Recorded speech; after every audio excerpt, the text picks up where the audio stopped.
அனைவருக்கும் வணக்கம். பொதுவா பெண்கள் பார்த்தீங்கன்னா, ஒரு 30, 35 வயசு கடந்த உடனே ஒரு சிரிச்சா, தும்முனா ஒரு யூரின் லீக் ஆகுறதோ, இல்ல நம்ம வெஜைனாலேருந்து ஒரு பால் மாரி ஏதோ ஒண்ணு வெளில வரதுன்னு சொல்லி, இந்த மாரியான பிரச்சனைகள்ல நெறையவே சஃபர் ஆயிட்டு இருக்காங்க இல்லீங்களா? ஸோ, இதுல அதுக்கப்புறம் அவங்க டெஸ்ட் எடுத்து பார்க்கும்போது, கர்ப்பப்பை இறக்கம்ன்னு நம்ம கண்டுபிடிக்கிறோம். ஸோ, மேம் எனக்கு கர்ப்பப்பை இறக்கம் எப்படி மேம் வந்துச்சு? அப்படின்னு நெறைய பேரு சந்தேகம் கேட்பாங்க. என்ன காரணத்தினால வந்துச்சு? நான் ஏதாவது எக்ஸ்ட்ராவா ரொம்ப ஒர்க் பண்ணதுனால வந்துச்சா? இல்ல இது ஏதாவது கேன்சர் கட்டி மாரியான்னு சொல்லி நெறைய டவுட்ஸ் அவங்களுக்குள்ளார இருக்கும். பட் நெறைய பேத்துக்கு தெரியறது இல்ல. நம்ம அந்த டெலிவரி ஆனதுக்கு அப்புறம் நம்மளுக்கு ஒரு 12 வீக்ஸ் அந்த 12 வீக்ஸ் ரொம்பவே முக்கியம். ஸோ நம்ம டெலிவரி ஆனதுக்கு அப்புறம் அவங்க கிட்ட எல்லாத்துக்கும் நல்லா எக்ஸர்சைஸ் எல்லாம் நம்ம சொல்லுவோம். ஸோ இந்த மாதிரியே உங்க பெல்விக் ஃப்ளோர் மசில்ஸை ஸ்ட்ரென்தன் பண்றதுக்கான ஒர்க் அவுட் சொல்லுவோம். பட் நிறைய பேருக்கு ஒரு ப்ராப்பரான ஒரு ரெஸ்ட் இல்லாததுனால, அதை பத்தி ஒரு அவேர்னஸ் இல்லாதனால அதை யாருமே செய்யறதே கிடையாது. அதை அப்படியே கடந்து வந்துடுறாங்க.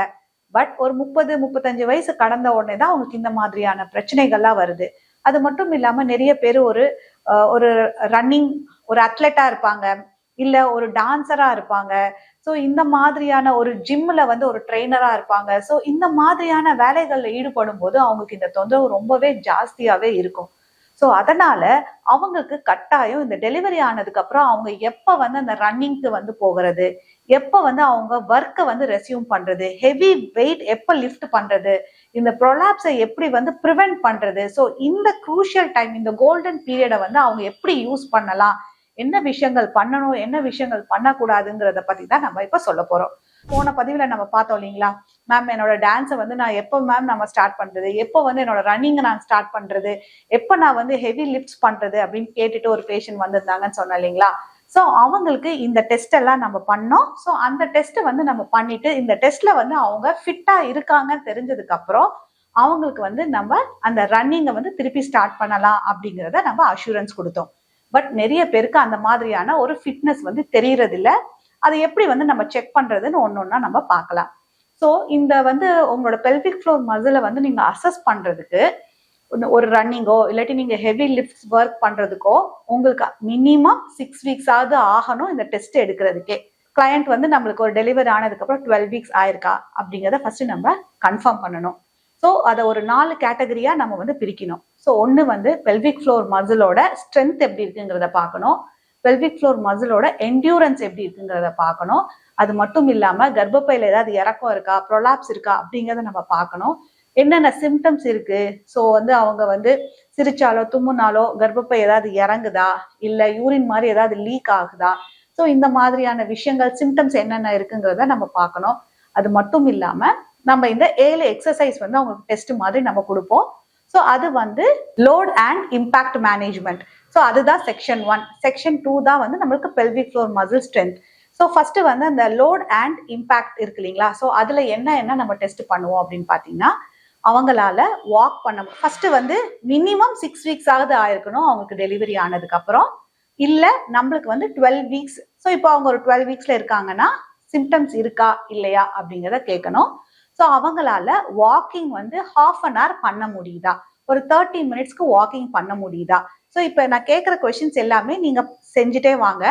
அதுல உங்களால பண்ண முடியுதா, அந்த ஆக்டிவிட்டியை பண்ண முடியுதா, பண்ண முடியலையா. ஒருவேளை பண்ண முடிஞ்சதுன்னா சிம்டம்ஸ் வருதா, அதாவது யூரின் லீக் ஆகுதா, இல்ல வேற ஏதாவது சிம்டம்ஸ் இருக்கா, ஒரு பல்ஜ் மாதிரி ஏதாவது வருதா, ஹெவினஸா இருக்கா, இல்ல பெயின் ஏதாவது இருக்குதா அப்படிங்கிறத நோட் பண்ணி வச்சுக்கோங்க. ரெண்டாவது, உங்களோட ஒரு லெக் மட்டும் வச்சு பேலன்ஸ் பண்ண முடியுதா. 10 செகண்ட்ஸ்க்கு ஒரு லெக், ரைட் லெக் ஒரு டைம், லெஃப்ட் லெக் ஒரு டைம், தனித்தனியா 10 செகண்ட்ஸ்க்கு பேலன்ஸ் பண்ண முடியுதா. மூணாவது, ஒரே இடத்துல ஜாக் பண்ண முடியுதா 1 மினிட்க்கு. ஸோ நாலாவது என்னன்னு பாத்தீங்கன்னா, சிங்கிள் லெக் ஸ்குவாட், அதாவது ஒரு லெக் தனித்தனியா பண்ணுங்க. ஸ்குவாட் 10 ரெப்ஸ் ஈச் லெக் உங்களால பண்ண முடியுதா. அடுத்தது ஃபார்வர்ட் பவுன்ஸ் 10 ரெப்ஸ் பண்ண முடியுதா.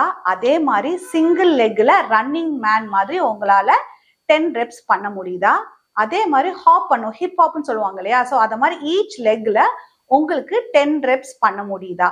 ஸோ இது எல்லாமே ஒரு 7 விஷயம் நான் சொல்லியிருக்கேன். ஸோ இது எல்லாமே உங்களுக்கு பண்ண முடியுதா, பண்ண முடியலையா, உங்களால டாஸ்க் கம்ப்ளீட் பண்ண முடியுதா. அதாவது நான் சொன்னேன் இல்லைங்களா, 10 ரெப்ஸ்னா உங்களால 2 ரெப் தான் பண்ண முடியுது, இல்ல 3 ரெபிடேஷன்ஸ் தான் பண்ண முடியுதுன்னா அதை நீங்க எழுதி வச்சுக்கோங்க. ஸோ உங்களால மொத்தமா நான் சொன்னதை கம்ப்ளீட் பண்ண முடியுதா இல்லையா. இல்ல என்னால கம்ப்ளீட் பண்ண முடியுது, ஆனா கம்ப்ளீட் பண்ணும்போது சிம்டம்ஸ் இருக்கா இல்லையா?